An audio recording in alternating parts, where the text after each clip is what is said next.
Panevėžyje startavo 6 dienas truksiantis Tarptautinis teatrų vaikams ir jaunimui asociacijos Asitežas festivalis Jėga, kuris į Panevėžio miesto teatro scenas ir rajono kultūros centrus atveš daugiau nei 30 skirtingų sceninių patirčių. Jis ypatingas tuo, kad pirmiausia, tai jis yra patį pirmą kartą Panevėžyje. Tai jis ypatingas tuo, 8-asis Asitežo festivalis, Asitežo jis 8-asis, o Panevėžio jis 1. Tai su šiuo festivaliu į Asitežą įstoja Panevėžio muzikinis teatras ir nuo šiandien galime sakyti, kad visi Panevėžio teatrai yra Asitežo nariai, vadinasi, visiems Panevėžio teatram rūpi teatras vaikam ir jaunimui. Gegužės 13-18 dienomis Aukštaitijos sostinę lankys teatrai iš visos Lietuvos, taip pat užsienio svečiai iš Ukrainos, Estijos, Lenkijos, Norvegijos, Italijos ir Meksikos. Laukia virš 30 spektaklių. Žanrų įvairovė taip pat yra labai plati, nuo dramos, lėlių teatro, šokio teatro, spektaklių specialių kurtų paaugliams, kurie yra dažnai interaktyvūs ir ieško savo naujų formų. Taip pat turime cirką, tradicinį cirką, šiuolaikinį cirką ir taip pat turime instaliaciją iš Italijos. Festivalio namais taps visi miesto teatrai bei 6 rajono kultūros centrai. Mes esame labai laimingi, kad jisai vyksta ir Panevėžio mieste, ir Panevėžio rajone. Tai Panevėžio mieste jisai vyks visose teatruose, tai Juozo Miltinio dramos teatre, Panevėžio muzikinėme teatre, Panevėžio lėlių vežimo teatre ir Panevėžio teatre Menas. Ir Panevėžio rajone prie mūsų prisijungia net 6 kultūros įstaigos, 6 kultūros centrai. Tai Paįstrio kultūros centras, Ramygalos kultūros centras, Naujamiesčio kultūros centras, Krekenavos kultūros centras, Liudinės kultūros centras ir Miežiškių kultūros centras. Mes džiaugiamės, kad taip gavosi, kad mes turim galimybę dėl tokio plataus bendradarbių tinklo net 9 spektaklius parodyti rajone. Programoje spektakliai ne tik įvairiam žiūrovų skoniui, bet ir plačiam publikos amžiaus spektrui nuo 6 mėnesių iki 18 metų.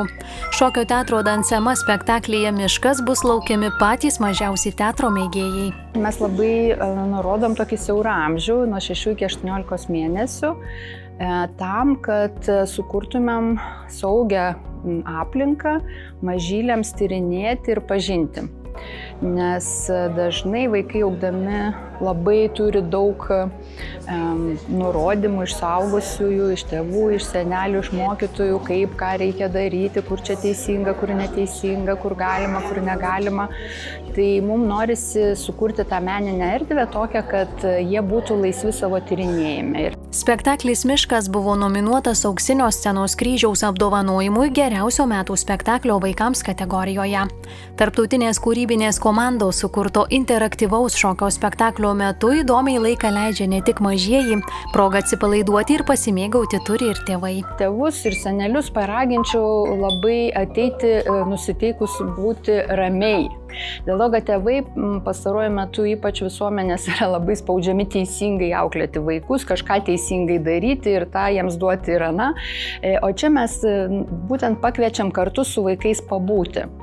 Ir pastebėti, kaip vaikai skirtingai reaguoja į kažkokius dalykus, negu kad, sakykime, kasdienėme gyvenime. Nes vaikai viską suvokia. Nėra taip, kad jeigu jie nekalba, tai jie nesupranta.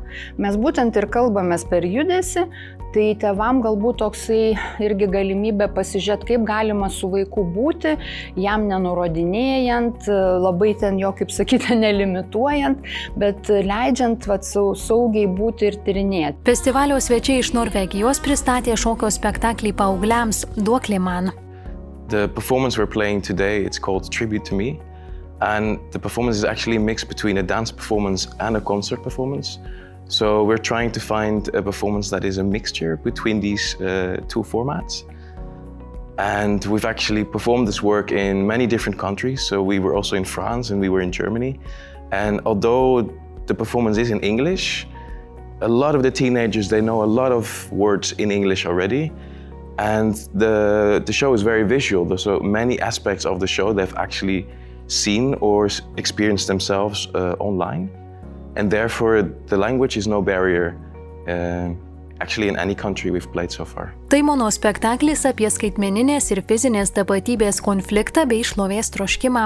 Šioje vienos aktorės inscenizacijoje kvestionuojamos paaugliams svarbios temos, noras priklausyti ir socialinio statuso siekis. So I think the most important thing for teenagers is that we treat them like everybody else, and we have to take them very serious.